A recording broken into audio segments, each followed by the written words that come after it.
Sí, gracias, presidente. Bueno, a mí me gustaría empezar dando, y esto en relación a lo que comentábamos hace un momento, que parece que en algunos casos parece como si no hubiéramos pasado una pandemia, no hubiéramos pasado una enorme crisis sanitaria, social, y no tuviéramos por delante también una posible crisis de dimensiones enormes. Y a mí me parece que es importante hacerlo en este punto y, sobre todo, a la vista de algunos discursos, dando una felicitación colectiva al conjunto de la sociedad asturiana, precisamente por el papel que ha desarrollado a lo largo de todos estos meses y por los esfuerzos que van a tener que seguir haciendo y que vamos a tener que seguir haciendo en los próximos meses, con toda seguridad.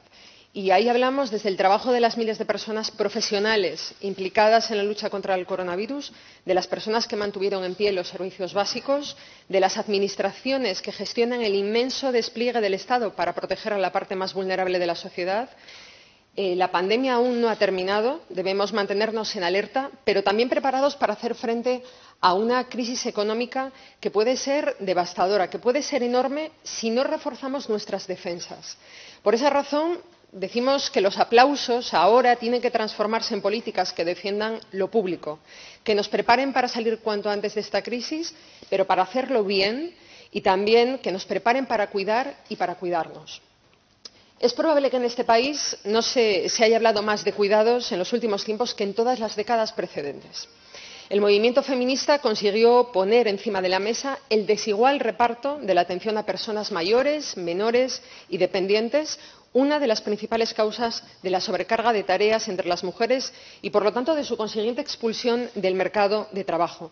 Sabemos que la práctica totalidad de las personas empleadas en trabajo doméstico y cuidados personales a domicilio son mujeres, al igual que sucede con los servicios de enfermería y, por supuesto, en el ámbito familiar. Es sabido también que miles de mujeres se enfrentan a una situación límite. Un informe publicado por Comisiones Obreras este mismo mes de junio ponía de manifiesto la situación de indefensión de las casi 8000 trabajadoras del hogar de Asturias, que ni tienen un convenio colectivo ni patronal a la que reclamarlo, por no hablar de la generalizada precariedad que sufre el conjunto del sector. Podríamos mencionar también a las trabajadoras del servicio de ayuda a domicilio, que tienen que soportar condiciones laborales muy duras y por las que preguntábamos precisamente ayer a la consejera. Salarios muy bajos, están expuestas a riesgos psicosociales, físicos y biológicos.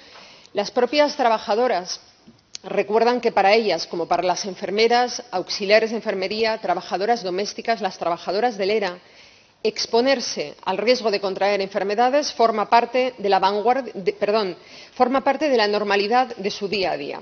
Hablamos, en definitiva, de decenas de miles de mujeres unidas por la precariedad y las dificultades para conciliar, que han formado parte de la vanguardia en la lucha contra la pandemia y que ahora reclaman que se reconozca su trabajo de la única manera posible, que es, por un lado, dignificando sus condiciones y estableciendo un horizonte de igualdad en el que todas y todos podamos decidir cómo queremos que sea nuestra vida.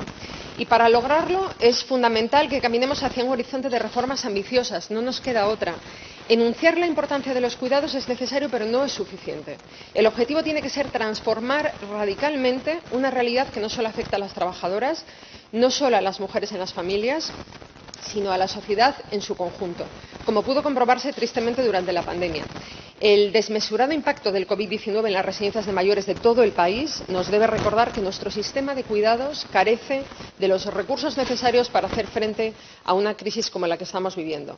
De hecho, nuestro sistema de protección social también requiere más recursos para afrontar con garantía las exigencias del día a día y afrontar los retos del envejecimiento y la dispersión poblacional. Hay que recordar que Asturias, según el Observatorio de la Dependencia, invertía en 2019 486 euros por persona frente a los 664 de la media estatal. Recientemente, la propia Consejería reconocía que en lo que va de año 436 personas han fallecido sin haber cobrado la ayuda que ya les había sido reconocida. Esta situación requiere soluciones urgentes. Por ello, desde Podemos Asturias propusimos en los anteriores presupuestos autonómicos aumentar la carga fiscal de los grandes patrimonios, utilizar precisamente esa recaudación para reducir las listas de espera en dependencia. Seguimos creyendo que es de sentido común que los que más tienen contribuyan solidariamente a incrementar los recursos de nuestro sistema de bienestar social. Esto no será del agrado de una parte del hemiciclo, que ya saliva con su anuncio de reforma del sector público, por lo que hemos visto hoy.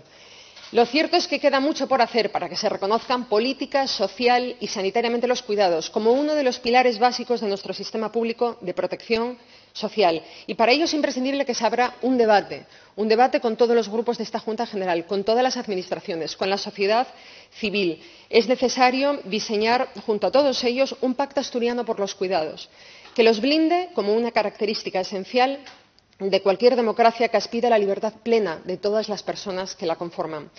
Ha llegado la hora, lo decía antes, de convertir los aplausos a la sanidad pública en políticas efectivas, que es lo que nos piden todas las personas que lucharon contra la pandemia. Ha llegado la hora de abordarlo con sinceridad y ánimo constructivo. En Asturias tenemos fondos de inversión cuyas motivaciones distan de tener que ver con el bien común. ¿Coincide su Gobierno en que los fondos de inversión suponen una amenaza para el sistema público asturiano? ¿Coincide en que erradicar las listas de espera en dependencia, que a día de hoy acumulan casi 12.000 personas, debería ser una prioridad ineludible en los próximos presupuestos autonómicos? ¿Coincidimos en que mejorar la situación laboral y garantizar la conciliación de las trabajadoras de ayuda a domicilio podría mejorar la calidad de la atención a las personas mayores?